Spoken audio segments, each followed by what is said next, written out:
નમસ્કાર દર્શક મિત્રો, સયાજી સમાચારમાં આપનું સ્વાગત છે. અતિ વિકસિત અને સુનિયોજિત વિકસિત ગોત્રી કે જે રહેણાંક વિસ્તાર છે, દર્શક મિત્રો, ઇલેક્ટ્રિક ચાર્જિંગ ડેપો અને સિટી બસ ડેપો આવી રહ્યો છે.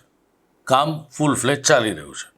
દર્શક મિત્રો, આજે પોસ્ટર્સ, બેનર્સ અને કાળી છત્રીઓ સાથે નાગરિકોએ આ સિટી બસ ડેપો અને જે ઇલેક્ટ્રિક ચાર્જિંગ ડેપો છે એનો વિરોધ કર્યો.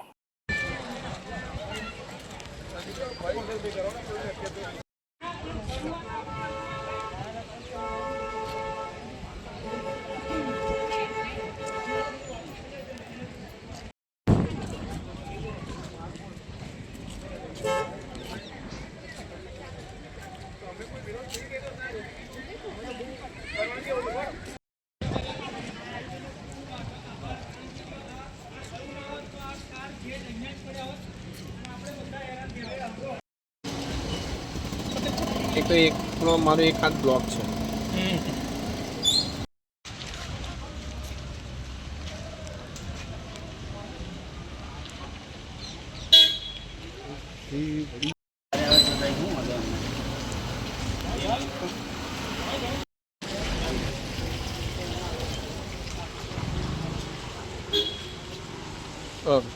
ઓકે. દર્શક મિત્રો, મહાનગરપાલિકા દ્વારા શહેરના ગોત્રી વિસ્તારમાં કોર્પોરેશનના પ્લોટમાં પ્રથમ ઇલેક્ટ્રિક બસ ચાર્જિંગ ડેપો નાખવાનો છે એમ કહીને કામની શરૂઆત કરવામાં આવી. ત્યારબાદ દર્શક મિત્રો, સિટી બસ ડેપોની પણ કામગીરીનો પ્રારંભ થયો. આ જ વિસ્તારમાં આવેલી રહેણાંકની સોસાયટીઓ, એપાર્ટમેન્ટ પણ અનેક છે. Gunatit residency, elegance, apple society, Bhagyalakshmi, Gunatit residency સહિત 15થી વધુ અહીં સોસાયટીઓ છે અને દર્શક મિત્રો, એમાં હજારોની સંખ્યામાં નાગરિકો રહે છે. અહીં રોજ હજારો નાગરિકો અવર જવર પણ કરે છે. દર્શક મિત્રો, ઇલેક્ટ્રિક ચાર્જિંગ બસ ડેપો અને સિટી બસ ડેપોથી 500 મીટરના અંતરે આવી છે 3 મોટી અને 2 નાની સ્કૂલ, જેવી કે Gayatri school, Shanan school, Shaishav school અને 2 નાના બાળકોની પ્રી નર્સરી પણ છે. દર્શક મિત્રો, માતા પિતાઓ અહીં અવર જવર કરે છે. દર્શક મિત્રો, ચાર્જિંગ ડેપો અને બસ ડેપોનું કામ બંધ કરવાની માગણી સાથે આજે રવિ અગ્રવાલ અને અન્ય નેતાઓ તથા ભાવિન સોની સહિતના યુવાનોની હાજરીમાં આજે ગગનભેદી સૂત્રોચ્ચાર કરવામાં આવ્યો અને બસ ડેપોના કામને અટકાવી દેવાની માગ કરવામાં આવી.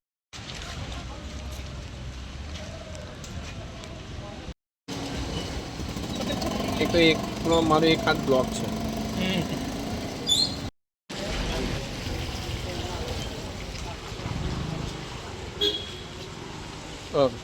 ઓકે.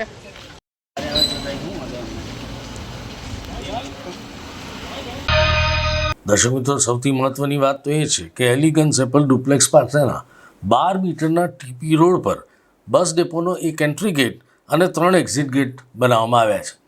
દર્શક મિત્રો, ચોક્કસ અકસ્માતો થાય એવી પરિસ્થિતિ છે. વળી ટ્રાફિક જામની પણ પૂરેપૂરી શક્યતા છે અને તેથી જ સ્થાનિક નાગરિકોએ આજે વિરોધ કર્યો અને કહ્યું કે 7 દિવસમાં જો નાગરિકોની માગ પૂર્ણ નહીં થાય તો આગામી દિવસોમાં રહીશો ભેગા થઈને ગાંધી ચિંધ્યા માર્ગે આંદોલન કરશે. દર્શક મિત્રો, રવિ અગ્રવાલ અને રહીશોની રજૂઆત સાંભળી વોર્ડ નંબર 10ના કોર્પોરેટર અને સ્ટેન્ડિંગ સભ્ય નીતિન ડોંગા સ્થળ પર દોડી આવ્યા. એમણે કહ્યું કે સિટી બસ ડેપો અહીંયા નહીં આવે અને 12 મીટરના રોડ પર અમે ગેટ થવા નહીં દઈએ. જો સિટી બસ ડેપો આવશે તો તેઓ સ્થાનિક નાગરિકો સાથે ઊભા થઈ રહીને દર્શક મિત્રો વિરોધ કરશે એવું પણ આશ્વાસન નીતિન ડોંગાએ આપ્યું. જે સ્થાનિકોની રજૂઆત હતી ડેપો બને, તમે જાણ થતા ઘટના સ્થળે શું છે? જી બિલકુલ, સ્થાનિકો બધા ખૂબ મોટી સંખ્યામાં ભેગા થયા છે. રવિભાઈ અને જયભાઈની યારે મારે વાત થઈ. અહીંયા ડેપો નથી આવતો, ખાલી ને ખાલી કે ચાર્જિંગ સ્ટેશન છે. ડેપો આવશે તો હું જ એનો વિરોધ કરીશ. બીજી વાત છે કે અહીંયા જે ગેટ છે, અમે જ્યારે હું પોતે સ્ટેન્ડિંગ કમિટીમાં છું, આ જ્યારે મંજૂર કર્યું ત્યારે 18 મીટરના રોડ પર અમે આ ગેટ મંજૂર કરેલા હતા. એને કોઈ કારણસર આ 12 મીટરના રોડ પર શિફ્ટ કરવામાં આવ્યા છે. એ પણ અમે કાલને કાલ પ્રમોદ વસાવા જે આ જોવે છે એને બોલાવ્યા છે અને ફરી એને 18 મીટર ઉપર શિફ્ટ કરાવીશું. તો કે સાથે સાથે સ્થાનિકોની એવી રજૂઆત થઈ પાણી ભરાઈ જાય ને જી પાણી ભરાય છે, વરસાદી કાચ છે, કદાચ આ કામ ચાલુ છે એને લીધે જો માટી અંદર ભરાઈ ગઈ છે તો કાલે એન્જિનિયરને મોકલીને સફાઈ કરાવીશું. બિલકુલ જે રીતના વાત કરીએ તો ગોત્રી વિસ્તારમાં કોર્પોરેશન દ્વારા ઇલેક્ટ્રિક બસ ડેપો અને સિટી બસ ડેપો બનવાની છે તે પ્રકારની જાણકારી અહીંયાના રહીશોને મળતા રહીશોએ આજે ભેગા થઈને આ બાબતે એક કાર્યક્રમ કરવાનો વિચાર કર્યો અને જેમાં મીડિયાનું ધ્યાન દોરીને તંત્ર સુધી અમારી વાત મીડિયાના થકી પહોંચે તે અમારો પ્રયાસ હતો અને તેને લઈને આજે આ પ્રોટેસ્ટ અહીંયા કરવામાં આવી રહ્યો છે. જે હું તમને જાણકારી આપું તો ઇલેક્ટ્રિક બસ ડેપો જે છે હું તમને નકશો બતાવવાની કોશિશ કરીશ કે તમે જે જોઈ રહ્યા છો કે 18 મીટરનો આ રોડ છે, ત્યાં માત્ર 2 ગેટ આપ્યા છે અને આ જે જગ્યા પર આપણે ઊભા છે 12 મીટરનો ગેટ છે રોડ છે, ત્યાં 4 ગેટ આપવામાં આવ્યા છે. હવે 12 મીટરના રોડ પર 4 ગેટ આપીને શું અહીંયાના લોકોને મોતના મુખમાં ધકેલવા માંગે છે કોર્પોરેશન તંત્ર? આ સવાલ અમારો છે. આ ગેટ અહીંયાથી હટવો જોઈએ, બસ ડેપો અહીંયાથી હટવો જોઈએ, કારણ કે આસપાસ 5 સ્કૂલ આવેલી છે. Gayatri school, Sanen school, Shaishav school ને 2 પ્રી સ્કૂલ આવેલી છે. આ તમામ સ્કૂલના બાળકો રોજ સવાર, બપોર, સાંજે અહીંયાથી પોતાના માતા પિતા સાથે સ્કૂલ રિક્ષામાં, વાનમાં, મિની બસમાં પસાર થાય છે. તો કાલ ઉઠીને જો એમનો અકસ્માત થશે તો જવાબદારી કોણ લેવા માટે તૈયાર છે? જો કોઈ જવાબદારી લેવા માટે તૈયાર છે તો અમને આગળ આવીને કહે તો કાલ ઉઠીને કોઈ ઘટના થશે તો અમે એને જવાબદાર ઠેરવીશું, પરંતુ જવાબદારી કોઈ લેતું નથી. અમને જાણકારી એવી હતી કે 18 મીટર રોડ પર આ લોકો એક્ઝિટ ગેટ આપવાના હતા, તો 18 મીટર રોડ પર ગેટ બંધ કરીને 12 મીટર પર લાવવાની કોને સૂચના આપી? કોના કહેવાથી આ કરવામાં આવ્યું? એ વ્યક્તિનું નામ સામે આવવું જોઈએ. અને તેના લઈને જ આજે તમામ જે આ સ્થાનિકો છે તે પોસ્ટર બેનર સાથે અમે વિરોધ કર્યા છે.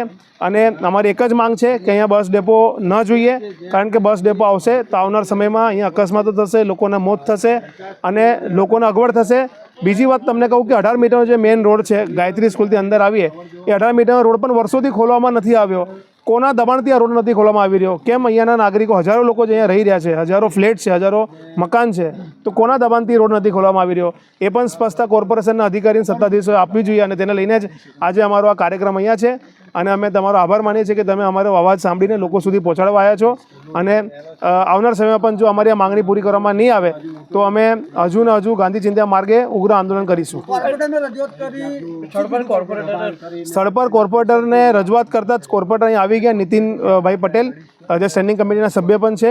એમને તાત્કાલિક રહીશોની વાત સાંભળી અને એમને આશ્વાસન આપ્યું છે કે અહીંયા સિટી બસ સ્ટેશન કે ડેપો નહીં આવવા દઈએ અને અહીંયા 12 મીટર રોડ પર જે એક્ઝિટ ગેટ કે એન્ટ્રી ગેટ મૂક્યા છે 4 તે પણ અમે બંધ કરાવીશું.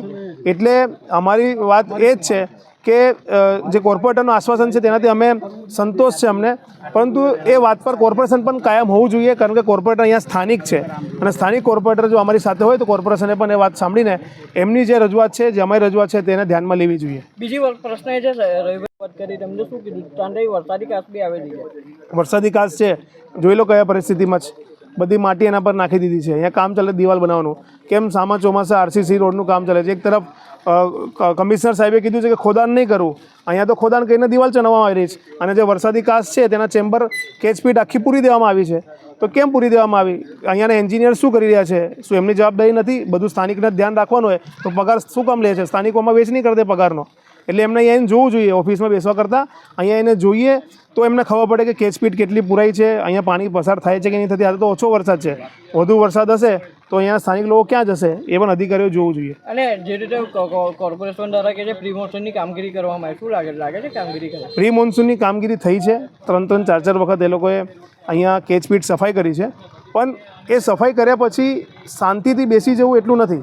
તમે જેને કોન્ટ્રાક્ટ આપ્યો છે, કામ આપ્યો છે, એમના દ્વારા કેચપીટ જ્યારે પૂરી દેવામાં આવે માટી નાખીને, તો એ કેમ સાફ સફાઈ નથી કરતા? બીજી વસ્તુ, ગુનાતીત રેસિડેન્સીનો આગળનો ભાગનો રોડ છે, એ રોડ બી વર્ષોથી ખખડધજ છે, ખાડા પડેલા છે અને ત્યાંથી કોઈ પસાર થઈ શકતું નથી, એવી પરિસ્થિતિ છે. તો એ રોડ બનાવવાનું મુહૂર્ત કાઢવામાં મુહૂર્ત નથી મળી રહ્યું એ લોકોને, અને ના મળતું તો અમે એમને મુહૂર્ત આપીએ કે આ મુહૂર્તમાં તમે રોડ બનાવો તો રોડ સારો ચાલશે.